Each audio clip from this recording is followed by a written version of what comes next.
Halo teman-teman, jumpa lagi bersama gue Ratnan. Kali ini gue akan membahas tentang gagalnya Timnas U19 Indonesia ke semifinal. Ya seperti kita ketahui bahwa walaupun menang telak atas Myanmar dengan skor 5-1, tapi kita gagal karena secara head to head kita kalah dari Vietnam dan Thailand ya. Vietnam dan Thailand bermain imbang 1-1 di saat bersamaan saat Timnas mengalahkan Myanmar gitu. Ya gue nggak perlu jelasin lagi lah kenapa, karena teman-teman udah tahu di video gue sebelumnya ada sistem head to head, klasemen mini. Kalau hasilnya 0-0 kita juara grup, kalau Vietnam Thailand 0-0, tapi kalau 1-1 ya kita kalah gitu dan gagal lolos. Ya itu harus diterima regulasi ini. Yang menjadi sorotan gue adalah tar dulu. Yeah. Gue lupa, gue kenalin dulu. Sebenarnya kali ini gue nggak sendirian gitu. Ini ada hal yang istimewa. Gue sambil nyate-nyate di sini sama teman-teman dari Nendia Media Sport. Ada Pak Haji Heru Pujihartono selaku Presiden Klub. Pak Haji. Selamat. Santai nih kita. Santai kita. Dan ada juga udah Dino Sultan selaku manajer tim dari Nendia Media Sport gitu. Jadi kita pengen bahas bertiga nih Pak Haji soal kegagalan timnas kita nih. Sebenarnya kalau dari regulasi kita harusnya udah nggak usah pakai jadi polemik lagi, harus protes terus apa segala macam ya Pak Haji. Ya tentunya regulasi harus kita pahami siapapun ya. Seperti kita sebagai pecinta bola, apapun bagaimanapun bahwa regulasi itu tidak ujung-ujung muncul. Betul. Bahwa kemudian ketika turnamen pun sebelum digelar, tentu yang wajib diketahui adalah bagaimana regulasinya. Dan regulasi itu juga diberlakukan juga jauh-jauh hari. Benar. Sebelumnya dan semua tim juga akan memahami dan mengetahui. Ya sebetulnya kalau kemudian belakangan itu dimunculkan, saya rasa juga kurang bijak, sebab apapun bagaimanapun ini adalah sebuah pelajaran kedepannya bagaimana kemudian timnas bisa memanfaatkan setiap lawan, ya setidaknya bisa harus memenangkan gitu ya, tidak harus seperti yang kemarin terjadi ya. Iya benar. Iya benar, karena ya kalau head to head kayak gini berarti kita dituntut harus menang terus ya, jadi nggak bergantung sama tim yang lain gitu. Sebenarnya head to head ini juga masih terus diterapkan oleh AFC dan FIFA dalam beberapa tahun terakhir ya gitu. Jadi bukannya seperti kata Coach STY juga yang FIFA dan AFC sudah tidak menggunakan gitu sistem ini ataupun format ini, karena di Piala Asia juga, di kualifikasi Piala Asia juga menggunakan regulasi seperti ini gitu, head to head ini gitu. Jadi bukan hal baru, dan bahkan di Piala Asia tahun depan juga akan menggunakan regulasi ini yang juga harusnya sudah diantisipasi oleh timnas kita gitu. Karena yang perlu ditegasin lagi, pastinya regulasi ini sudah pastinya dibacakan lagi di saat match coordination meeting namanya. Itu biasanya sehari sebelum laga pertama turnamen. Itu sih yang perlu teman-teman tahu. Jadi semestinya official ataupun perwakilan tim yang hadir di MCN itu udah pada tahu semua soal regulasi ini. Jadi memang kita kena apesnya aja nih udah. Iya. Tapi yang menarik adalah kemudian respon dari netizen kita ya. Indonesia kan paling gahar sedunia gitu kira-kira ya. Nomor 3. Artinya mereka bahkan nyaris tidak tahu regulasi ini kemudian diberlakukan. Nah, ini persoalannya di mana sumbu yang tersumbatnya ketika kemudian ini menjadi polemik kemudian soal klasemen mini ini, yang orang paham adalah kemudian head to head dan selisih gol, tiba-tiba ini menjadi sebuah isu viral yang kemudian heboh lah sejagat Indonesia ini kan gitu. Jadi Bung Rais juga sendiri, apakah kemudian teman-teman ya terutama di pengikut channel Bung Rais, apakah kemudian sudah paham gitu dengan sudah mendengarkan regulasi ini sudah diberlakukan? Nah itu dia sebenarnya regulasi ini kan teman-teman media itu setahu saya baru mulai rame itu kan ketika kita sebelum laga terakhir lah gitu, kita tanya sini tanya MO ya kan segala macam, dan akhirnya diberikan kepastian sama MO regulasinya itu adalah head to head. Memang kalau misalkan normal memang selisih gol udah. Selisih gol, tapi ketika ada poin yang sama ada tiebreakers namanya. Tiebreakers itu pakainya head to head. Jadi bukan selisih gol gitu. Jadi itu yang sebenarnya diinformasikannya mungkin ya karena telat ya, karena kita baru tahu situasinya kan di silang pertandingan terakhir. Akhirnya baru diramaikan sama media sistemnya seperti ini, yang akhirnya kelihatannya itu berubah di tengah jalan, padahal enggak. Padahal sudah dari awal turnamen gitu. Itu aja sih sebenarnya. Ya, tapi Bung Rais ke followers sudah sampaikan juga. Sudah. Itu udah sampaikan. Bahkan ada yang tidak percaya kalau saya sampaikan tapi kalau kemudian kita tarik sebelum turnamen, kita selalu dihadapkan berapa gol yang kita harus sarankan ke Brunei, berapa gol yang harus kita sarankan ke Filipina, berapa gol yang harus ke Myanmar. Itu selalu yang kemudian dikedepankan, bahwa kemudian kita tidak agak sedikit terlena, bahwa kemudian yang menentukan pada akhirnya adalah head to head, dan kemudian ketika head to headnya itu katakanlah sama, kan kemudian ke selisih gol kan gitu. Nah ini muncul kemudian terlalu percaya diri entah apa dan bagaimana. Faktanya di partai pertama kita kurang beruntung, kita 0-0. Kenapa kita tidak manfaatkan itu? Kemudian di partai selanjutnya lawan Thailand pun kita juga sulit untuk memasukkan, mencetak gol, dan kita terlalu euforia untuk bisa mengalahkan gol sebanyaknya di 3 tim. Nah ini yang menjadi blunder, manakala kemudian ternyata untuk lolosnya ke babak selanjutnya atau di semifinal adalah dilihat dari head to head, bukan gol ketika sama. Nah inilah kemudian kita ambil pelajaran ke depannya, bahwa kita tidak perlu menyalahkan regulasi, bahwa regulasi itu diberlakukan bersama. Kalau memang mungkin kita tidak setuju dengan regulasi itu dari awal, mungkin bisa diprotes. Iya, benar, ada itu kesempatan itu. Tidak bijak ketika protes itu dimunculkan pada saat setelah kejadian. Iya, benar. Harus disampaikan kepada netizen yang harus. Itu harus paham. Nggak bisa juga gitu kayak gitu. Kalau misalkan teman-teman ingat juga gitu, pada 2013 itu pernah ada pengalaman. Kita pernah diuntungkan kok dengan sistem head to head ini. Ketika SEA Games 2013 fase grup di laga terakhir lawan Myanmar. Ketika itu suasananya nih teman-teman, kalau misalnya gue boleh cerita ya. Jadi waktu itu Myanmar nggak tahu timnas kita itu harus menang dengan selisih 5 atau 6 gol di laga terakhir lawan tuan rumah waktu itu. Nah, pemain-pemain itu setelah kalah atau seri gitu di laga sebelumnya, langsung pada lemas. Nah, yang ngasih tahu sistem head to head ini waktu itu coach RD pelatihnya. Yang kasih tahu head to head ini adalah wartawan ke tim pelatih waktu itu. Coach, ternyata ini head to head. Kaget dong coach RD. Nah, terus abis itu baru teman-teman pemain itu yang tadinya lesu langsung pada semangat karena cuma butuh kemenangan 1 gol. Dan akhirnya di laga terakhir kita menang lewat gol Alfilto Salamoni, penalti waktu itu. Penalti. Dan ketika habis pertandingan, ini yang lucu lagi, si Myanmar bingung, kita euforia, kita selebrasi. Kata dia, kok kenapa timnas Indonesia selebrasi? Pas preskon baru kelihatan begonya itu pelatih Myanmar dalam tanda kutip. Saya juga baru tahu kalau itu head to head. Ya akhirnya kita diuntungkan dan kita lolos semifinal. Ya itulah salah satu ibaratnya kita lagi kena apa saja sekarang. Tapi karmanya di kita sekarang. Tapi Bung Rais, ada yang menarik, sorry bro saya potong, ada yang menarik kemudian setelah kemudian netizen artinya sudah disosialisasikan, diedukasikan, artinya menerima keputusan itu. Yang paradoksnya adalah Bung Rais, hari tadi PSSI bahkan akan menyampaikan protesnya. Ini menarik sebetulnya, bahwa mereka tidak move on-nya kan tema kita jadinya apa kita move on atau tidak. Federasi ini nggak move on juga. Nah, gitu. jadi federasi karena dia kalau misalkan protesnya soal regulasi itu gue bilang terlalu naif, terlalu bodoh. Harus dibilang jangan. Tapi kalau misalnya dia pengen minta investigasi kemarin laga Vietnam Thailand, masih oke lah, karena memang kan gue nonton juga kan ibarat dari laga itu, memang ketika sebelum cetak gol tuh mainnya kenceng banget. Thailand golin, Vietnam golin, abis itu barulah kayak drama-drama biasa lah. Sebenarnya hal itu hal yang biasa sih udah. Kalau dalam tim yang sudah mengamankan itu, mereka mendelay permainan entah dengan keram atau main bola-bola di belakang gitu dengan 2 tim gitu. Ya oke lah, misalnya ada indikasi kesengajaan bermain bertahan ataupun tidak ingin ngotot gitu. Tapi kalau match fixing, gue agak meragukan, dan ini gue sih ngeliatnya nggak bakal dinyatakan bersalah sih.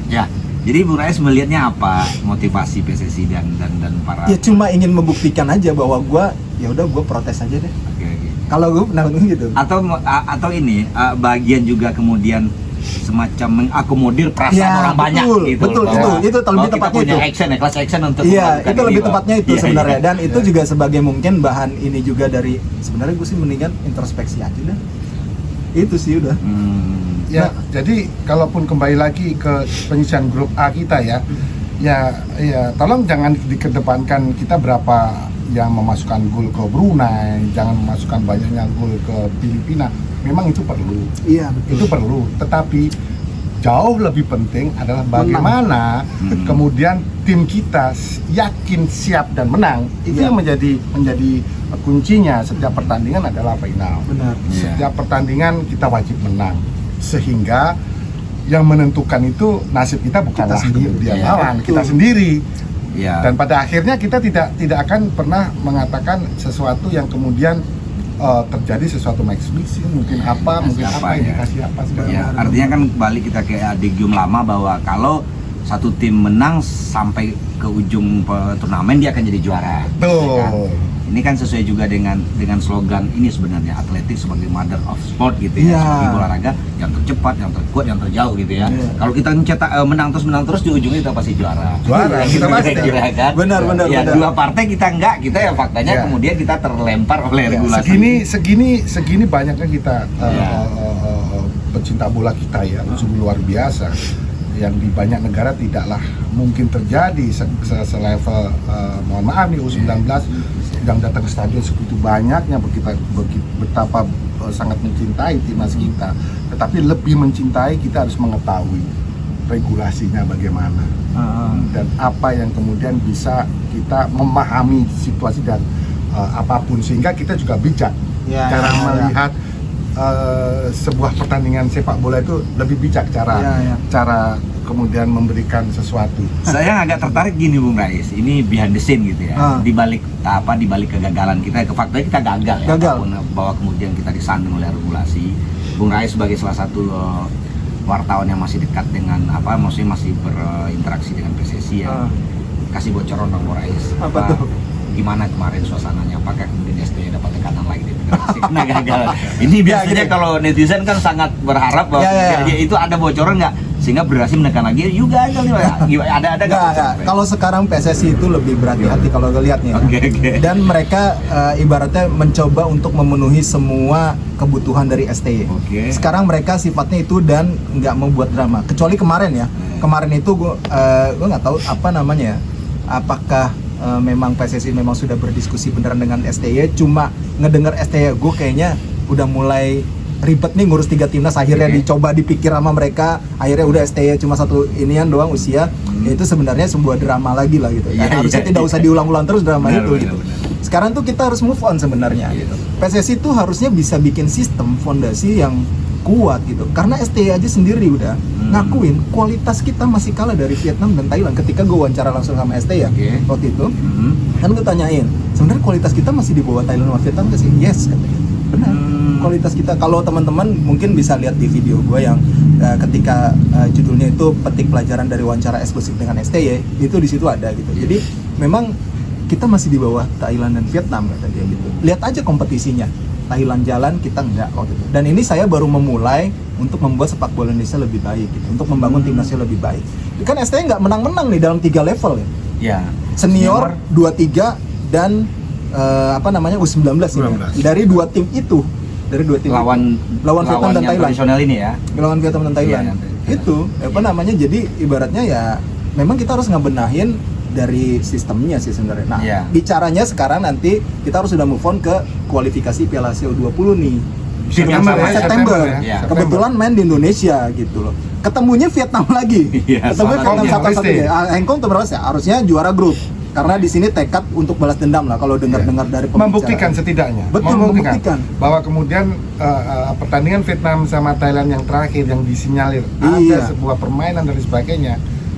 Di kualifikasi nanti Piala Asia di bulan September, benar, itu timnas U19 tentunya akan membuktikan bahwa Garuda Nusantara mampu di atas. Tapi caranya harus menang tentunya harus. Gitu. Harus itu harus. Dan saya yakin itu, yakin. Tapi balik lagi ke omongan STY tadi gitu ya. STY bahkan tidak bisa memenangkan di 3 level usia loh, di 3 level kelompok timnas U23 dan dengan 2 lawan ini ya. Dengan 2 lawan ini. Artinya karena gini Bung Rais, membicarakan STY ini seksi sekali buat netizen sih, karena memang indikator keberhasilan dia sampai dia 2 tahun ya. Dia tinggal setahun lagi, Desember 2003 dia udah selesai. 2023 udah selesai. Ya, dia artinya hanya punya panggung Piala Dunia U23 dan Piala Asia. Banyak. AFF U19 ini, AFF senior Desember Januari. Terus kalau misalkan dia U23 ngambil ya berarti Piala Asia kualifikasi SEA Games dan sekali, ya sama itu Piala Dunia Ya. U20. Dan Piala Asia. Iya, dan Piala Asia Senior. Itu puncaknya. Pemain banyak, itu puncaknya. Ya, di situ kita akan melihat ya bahwa harga mahal 2 miliar STY sebulan ini kemudian harga yang pantas gitu. Iya. Kita harus realistis juga bahwa Tapi tentunya dengan mandeknya karena pandemi itu juga menjadikan mungkin bahwa Iya, menghambat indikasi STY. menghambat STY. Kalau dilihat dari permainan Sambil makan sate. kemarin ya di 3 tim terutama ya Garuda Nusantara betapa perkasa gitu ya, betapa perkasa. Tetapi kemudian ketika ketemu 2 ya rival yang memang menjadi apa itu selama ini sulit dikalahkan, memang betul-betul sulit dikalahkan gitu. Ini Iya. kandang kita loh. Kita main di kandang. Iya. Memang sulit, tetapi tentunya STY telah membuat satu formasi yang bagus, mempersiapkan tim yang bagus untuk menghadapi kualifikasi Asia. Pak Haji, untuk kualifikasi Piala Asia nanti lebih baik tim ini tes jangka panjang atau pemain-pemain yang ada di timnas U19 saat ini diberikan kesempatan main di Liga 1 senior ya. Jadi ada regulasi yang diwajibkan. Misal, satu klub wajib mainkan 2 pemain timnas U19 gitu. Kan itu lumayan, 36 pemain ibaratnya sudah terpantau dalam kompetisi kasta tertinggi gitu. Iya. Yang ibaratnya menambah pengalaman mereka dibandingkan tes jangka panjang, karena ini bisa jadi win-win solution juga sebenarnya. Karena klub juga, contohnya Persija ya. Persija Enggak, aja, ya, Thomas Doll aja bilang, gue nggak pernah ketemu dia, gimana gue mau masukin ke tim. Iya. Dan Persija itu yang bayar gajinya itu pemain, ibaratnya klub-klub yang bayar gaji pemain. Jadi Iya. win-win solutionnya seperti apa sih? Ya tentunya ketika pemain U19 yang dipersiapkan banyak event kedepannya, kalau kemudian dikembalikan klub diberikan ruang untuk main, klub juga mempunyai skenario sendiri di dalam menentukan di kompetisinya. Nah, pertanyaannya kan kemudian tinggal bagaimana membuat sebuah regulasi lagi, karena tentunya EPA juga kita tidak bisa kesampingkan bahwa adik-adik kita bisa saja berkompetisi di EPA. Soalnya EPA kan dengar-dengar cuma 2 bulan. Cuma 2 bulan, Bagaimana? 2 bulan Nggak dapat Nanti kan apa-apa itu.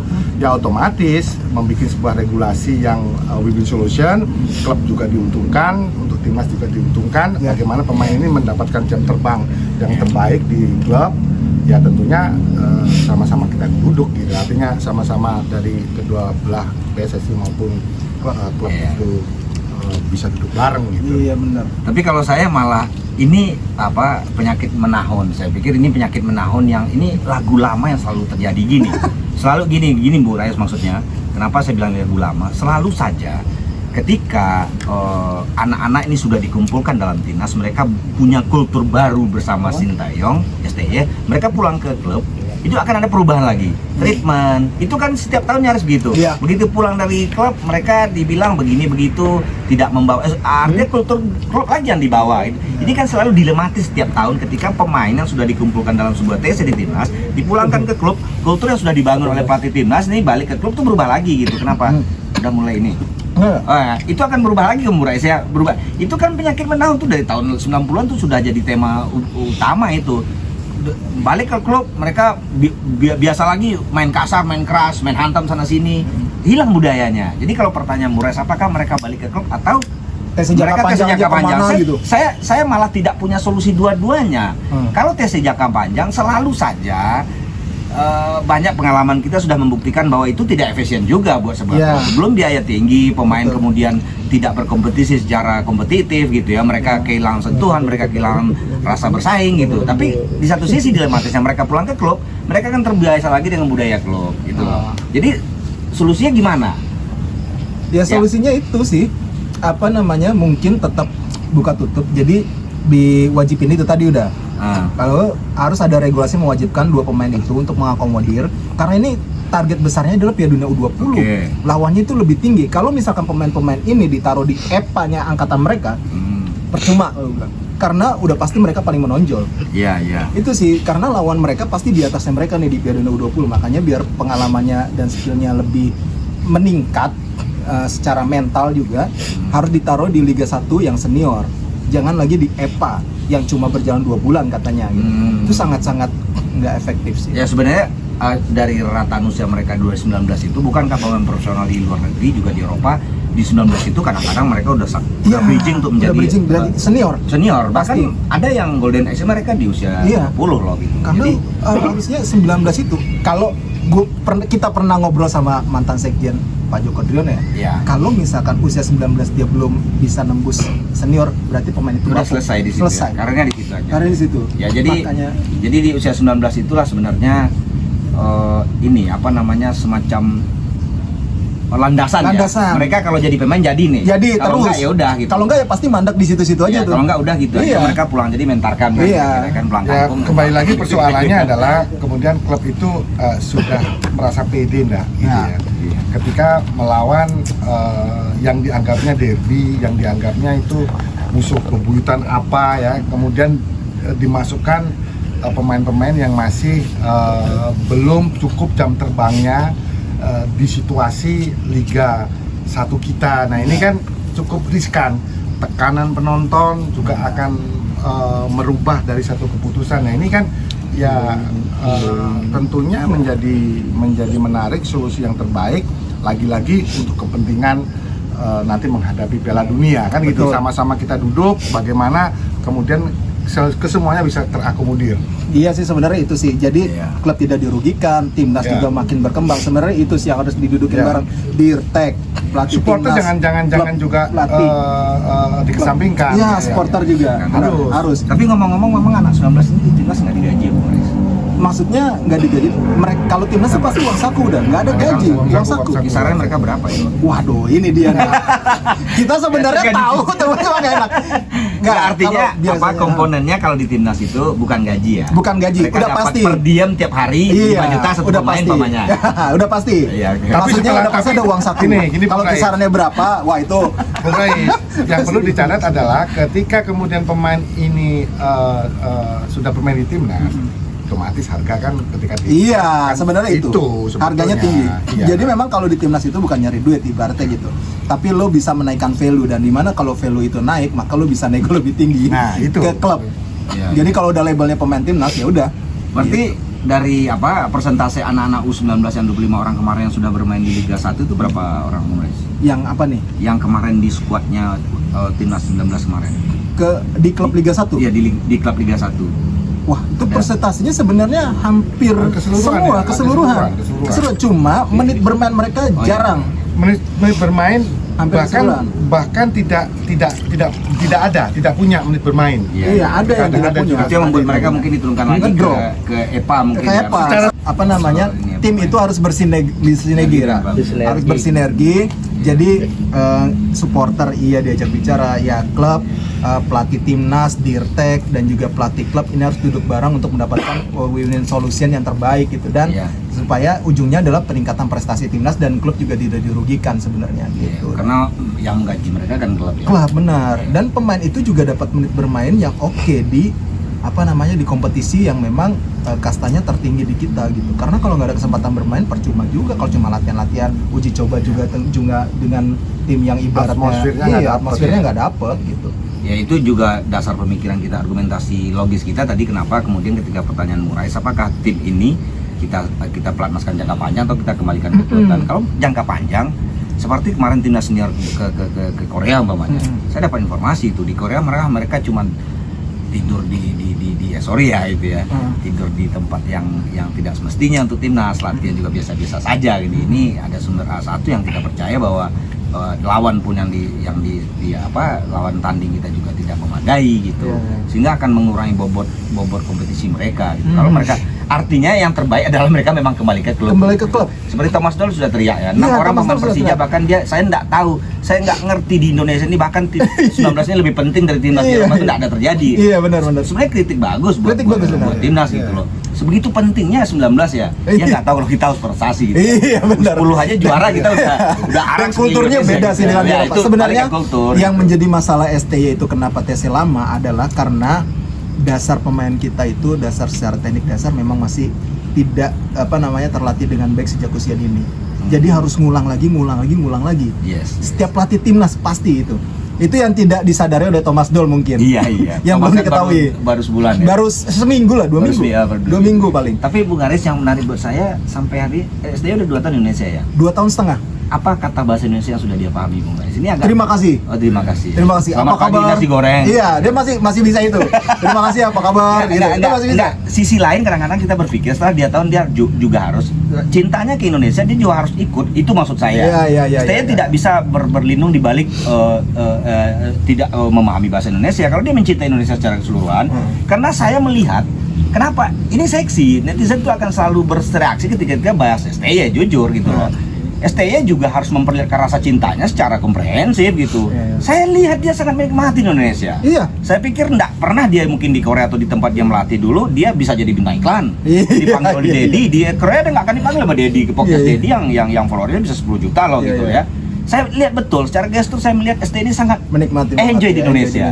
Tetapi ada satu hal yang sebenarnya ini kritik buat STY itu, dia tetap harus belajar bahasa Indonesia minimal. Proses komunikasi antar pemain tidak perlu translator lagi, tidak perlu sehingga pemain memahami sepenuhnya, meski oke lah tidak menghambat betul, tapi ada satu hal yang harus dibuktikan STY bahwa cinta ke Indonesia juga harus dibuktikan dengan cara dia mulai tetap memahami bahasa Indonesia sehingga pemain juga mulai mengerti arahannya secara detail gitu loh.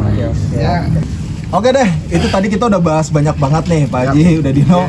Mungkin udah sampai kesimpulan bahwa ini udah saatnya kita move on aja ya. Gitu. Dan mudah-mudahan timnas U19 kita bisa berprestasi.